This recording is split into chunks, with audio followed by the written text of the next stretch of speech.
મુખર્જીનો જન્મ 1901 એટલે 6/7/1901 જન્મ થયેલો. નાની ઉંમરમાં પણ જેમ દેશી ભાષામાં આપણે કહીએ ઉઠતી બાજરીનો હુયો બોલે એનો ખીલો બોલે એ જ મુજબ એનો પ્રભાવ વ્યક્તિત્વ પ્રભાવશાળી નીકળ્યો. જોએ આ દેશની અંદર સાર્થક જીવન જીવવા માટેના મહાપુરુષો વ્યક્તિને કાર્ય કર્યા, એમને પણ એ કાર્ય કર્યા છે. જ્યારે આ દેશને કંઈ પણ આ પ્રકારની આપતી આવી છે ત્યારે પરમાત્મા શક્તિ રૂપી મહાપુરુષનો જન્મ થાય છે. એવા શ્યામા પ્રસાદ મુખર્જી જ્યારે આઝાદીના સમયની અંદર તત્કાલીન વડાપ્રધાન શ્રી નહેરુ સાહેબની નીતિઓથી નારાજ હોય એમણે ધાર્યો હોત, એમણે વિચાર્યું હોત શાસનને જો લાલતા રાખ્યો હોત મુજે તો કદાચ લાંબા ગાળા સુધી શાસનમાં રહી શક્યા હોત. પણ એમની હિન્દુ વિરોધી કોંગ્રેસની હિન્દુ વિરોધી નીતિઓથી સંમત હતા. એમનું વ્યક્તિત્વ તમે જુઓ ત્યારે એમને મંત્રીમંડળમાં લેવામાં આવ્યા. નહેરુજીને જ્યારે કોંગ્રેસની સરકારે નહેરુજીની સરકારે હિન્દુ વિરોધી કઈ ચહલ પહલ કરી તો એમનાથી એ વાત સહન ન થઈ.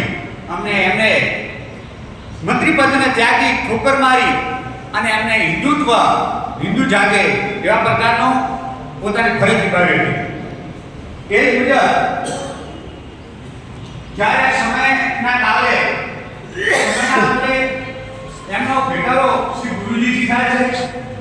દ્વિતીય સંચાલક શ્રી માધવરાજજીને સંપર્ક થતા આરએસએસના સંપર્કમાં આવવાથી એમને હિન્દુ પ્રદેશને બચાવવા માટે કોંગ્રેસની નીતિઓ છે હિન્દુ અને આ દેશને ક્યાં મોટું નુકસાન કરી દેશે તો સમયસર જાગવું જરૂરી છે. ત્યારે સંઘના વડાશ્રીએ કીધું કે અમે પ્રત્યક્ષ આની અંદર સહયોગ આપી શકતા નથી, પરંતુ તમે જ્યારે આ દેશ હિતની વાત કરી છે અને વિચારો એકબીજાના ભર્યા છે ત્યારે એમને સંઘના કાર્યકર્તાઓ ગુરુજીએ શરત મૂકી હતી હું કાર્યકર્તા આપું છું, પણ જ્યારે અમારે જરૂરત હશે ત્યારે અમે પાછા પરત બોલાવી દઈશું.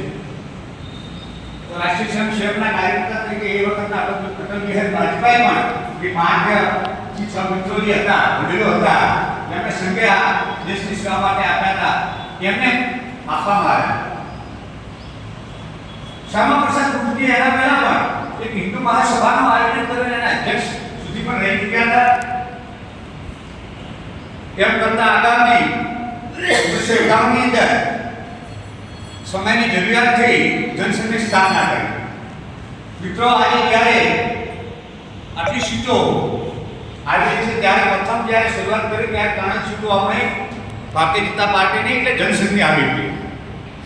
વિચાર કરો કે શ્યામા પ્રસાદ મુખર્જી જેવા વ્યક્તિત્વશાળી જો આ દેશને ન મળ્યા હોત મહાપુરુષ તો કદાચ એ વખતનો, કારણ કે વર્તમાન સમય જે તે વખતે સમયે કોંગ્રેસની નીતિઓએ આટલા વર્ષ સુધી તો ગજબનો આપણા પર ગજબનો ભાર નાખી દીધું હોત એમના વિચારોનું. પણ શ્યામા પ્રસાદ મુખર્જીએ નહેરુજીને ઢાલ દિવાલ બનીને એમના વિચારો હિન્દુત્વ નુકસાન ન કરે એવા પ્રકારનું કર્તવ્ય નિભાવ્યું છે.